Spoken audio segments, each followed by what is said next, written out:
ஆக்சுவலாக இந்த வில் பவருங்கிற ஒரு விஷயம் ஒரு பர்சனுக்கு எவ்வளோ முக்கியம்.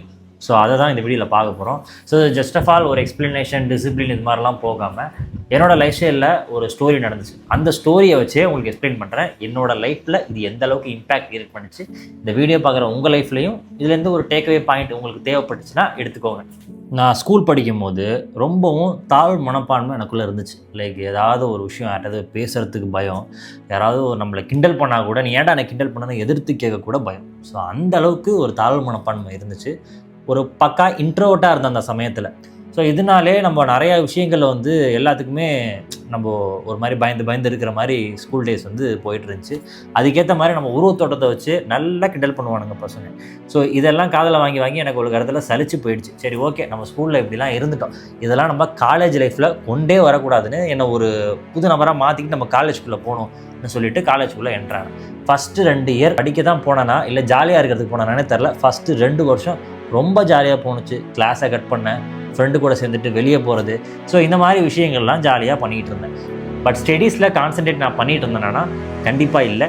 ஸோ ஜாலியாக போயிட்டு இருந்துச்சுன்னு வச்சுக்கோங்களேன். அதுக்கப்புறம் ஃபைனல் 2 இயரில் ரொம்ப பயம் வர ஆரம்பிச்சிருச்சு. நம்ம பட்டுக்கே எப்படியே சுற்றிட்டு இருக்கோம், நம்ம கூட சேர்ந்து படித்த பசங்க எல்லோரும் நல்ல வேலைக்கு போயிடுவாங்க, நம்ம கஷ்டப்பட்டுட்டு இருக்க போகிறோம், அரியர் வச்சுட்டு இருக்க போகிறோம்னு நினச்சிட்டு இருந்தேன். ஸோ அதே மாதிரியே ஆணுச்சு.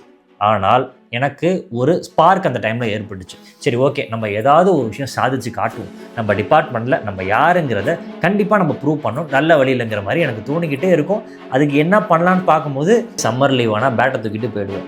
ஸோ அது ஒரு கட்டம் மேலே போய் கொஞ்சம் ப்ரொஃபஷ்னலாக ஆடலான்னு சொல்லிட்டு சம்மர் கேம்ப்லாம் நான் அட்டன் பண்ணியிருந்தேன். எப்படின்னா, இப்போ காலையில் ஒரு 6லேருந்து 10 மணி வரைக்கும் நடக்கும். ஸோ நான் எங்கள் வீட்டிலேருந்து கலெக்டர் ஆஃபீஸ் போகணுன்னா ஒரு 3 கிலோமீட்டர் நான் சைக்கிளே போயிட்டு வர மாதிரி இருக்கும்.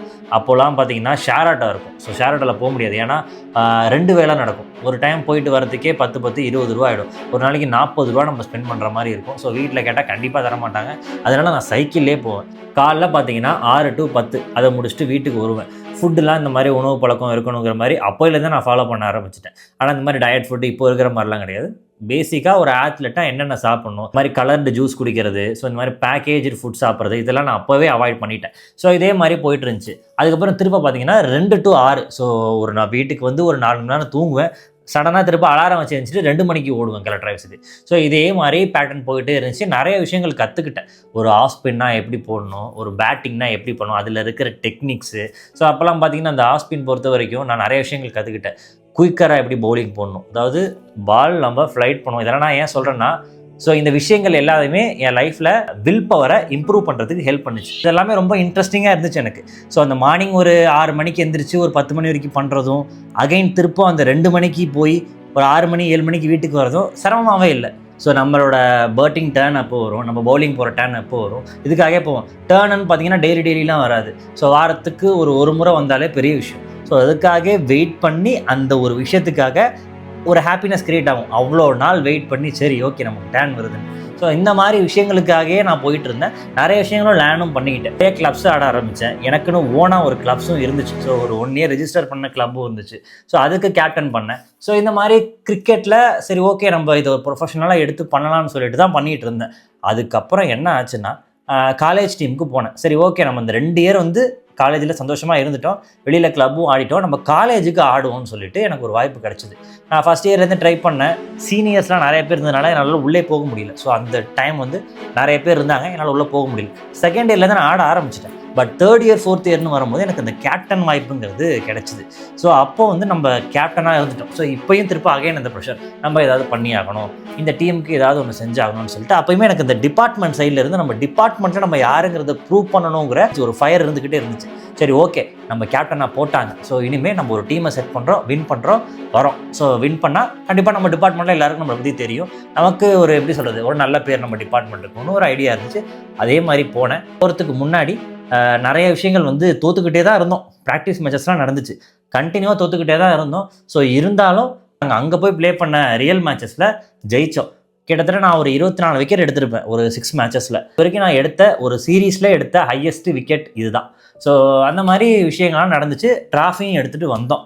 ஸோ இது எல்லாமே நான் ஏன் சொல்கிறேன்னா, என்ன நான் ஒரு செயலில் ஈடுபடுத்திக்கிட்ட போது அந்த வில் பவருங்கிறது ஆட்டோமேட்டிக்காக எனக்குள்ளே இம்ப்ரூவ் ஆக ஆரம்பிச்சிருச்சு. நான் எதெல்லாம் பார்த்து பயந்தனோ, யாரெல்லாம் பார்த்து விலகினோ அவங்ககிட்ட நானே போய் வாண்டடாக பேச ஆரம்பிச்சிட்டேன்.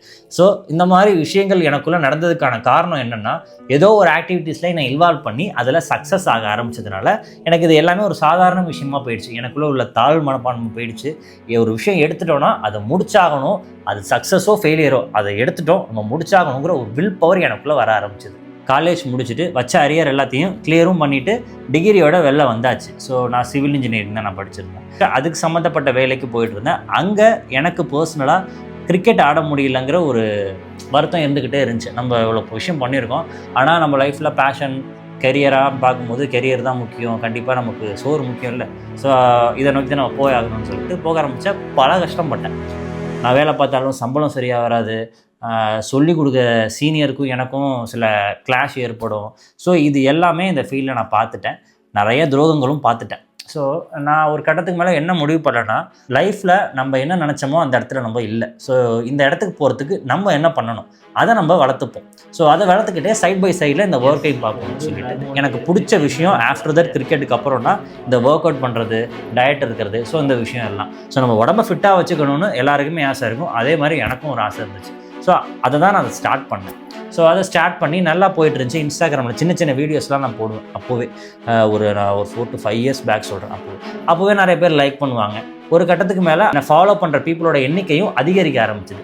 சரி, ஓகே, நம்ம ஏன் ஒரு டிப்ஸ் கொடுக்கக்கூடாது வெயிட் கெயின் பற்றின்னு கண்டினியூஸாக வீடியோஸும் தினம் போட ஆரம்பிச்சிட்டேன். நான் ஒர்க் பண்ணாலும் அதுக்கான வீடியோஸ் தினம் வந்துடும். நான் என்றைக்குமே ஆஃப் எடுத்ததே கிடையாது. ஸோ இதே மாதிரி போயிட்டு இருந்துச்சு. என்னோட நாலேஜை அப்கிரேட் பண்ணுறதுக்கு நான் சில சர்டிஃபிகேஷனும் பண்ணேன். ஸோ பர்சனல் ட்ரைனிங்னா எப்படி, ஒரு பர்சனை எப்படி நம்ம கைட் பண்ணணும், நியூட்ரிஷன்னா என்ன, இதெல்லாம் தெரிஞ்சுக்கிற மாதிரியான ஒரு கோர்ஸ் தான் இது. ஸோ ஃபீனிக்ஸ் ஃபிட்னஸ் அகாடமியில் நான் கோர்ஸ் படித்து முடித்தேன். அதுக்கப்புறம் நான் என்னோட பேஷன், இப்போ நான் பண்ணிகிட்டு இருந்தேன் இல்லையா அந்த ஒர்க் அவுட் எல்லாமே, இதனோட கெரியராகவே நான் மாற்றிக்கிட்டேன். ஒரு கட்டத்துக்கு மேலே எனக்கு இருந்து இன்கம் நான் பார்க்க ஆரம்பிச்சிட்டேன். ஸோ வெயிட் கெயின் பண்ணேன். என்ன மாதிரி வெயிட் கெயின் பண்ண ஸ்ட்ரகிள் பண்ணுற எல்லாரையும் நான் ட்ரெயின் பண்ண ஆரம்பித்தேன். அதில் எனக்கு இன்கம் கிடைக்க ஆரம்பிச்சிது. ஸோ அதுதான் நான் இப்போவும் பண்ணிகிட்டு இருக்கேன்.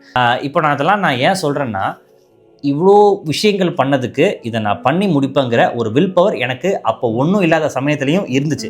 இப்போ லைஃப்பில் நான் கிளைண்ட்ஸ் எடுக்கிறேன். என்கிட்ட ஆஃப்லைன் கிளைண்ட்ஸ் இருக்காங்க, ஆன்லைன் கிளைண்ட்ஸ் இருக்காங்க. நான் 2-3 பிராண்ட்ஸ் கூட ஒர்க் பண்ணுறேன். என்னோட லைஃப்பில் நான் இம்ப்ரூவ் பண்ணுறதுக்கு மிக முக்கியமான காரணம் என்னென்னா வில் பவர். குறித்த நேரத்தில் எது நடந்தாலும் சரி, எனக்கு பாசிட்டிவ் அவுட்கம் கொடுத்தாலும் சரி, நெகட்டிவ் அவுட்கம் கொடுத்தாலும் சரி, அந்த விஷயத்த நான் ப்ராப்பராக பண்ணுவேன். இந்த டேயில் இது பண்ணணும்னா அதை நான் ப்ராப்பராக பண்ணி முடிக்கணுங்கிற ஒரு விஷயத்த நான் தினம் செஞ்சதுனால மட்டும்தான். நான் ஸ்கூலில் இருந்த மாதிரி இப்போயும் அதே தாழ்வு மனப்பான்மையோடு இருந்திருந்தேன்னா கண்டிப்பாக என் லைஃப் இப்போ நான் அனுபவிச்சுட்டு இருக்கிற விஷயம் எதுவுமே எனக்கு கிடைச்சிருக்காது. ரொம்பவும் லைஃப்பில் எதுவுமே கிடைக்காத ஒரு அன்லக்கி பர்சனாக நான் இருந்திருப்பேன். லைஃப்பில் நடந்த அனுபவங்கள் இந்த வீடியோ பார்க்குற ஒரு 10 பேராவது இந்த விஷயத்தை கேட்டுட்டு அவங்களுக்கு இந்த ஒரு வில் பவர் வரணுங்கிற ஒரு எண்ணத்தில் தான் நான் போஸ்ட் பண்ணேன். மணி 12 ஆகுது. ஸோ இதோட நான் அந்த வீடியோவை முடிச்சுக்கிறேன். அடுத்த ஒரு வீடியோவில் பார்க்கலாம். பாய்.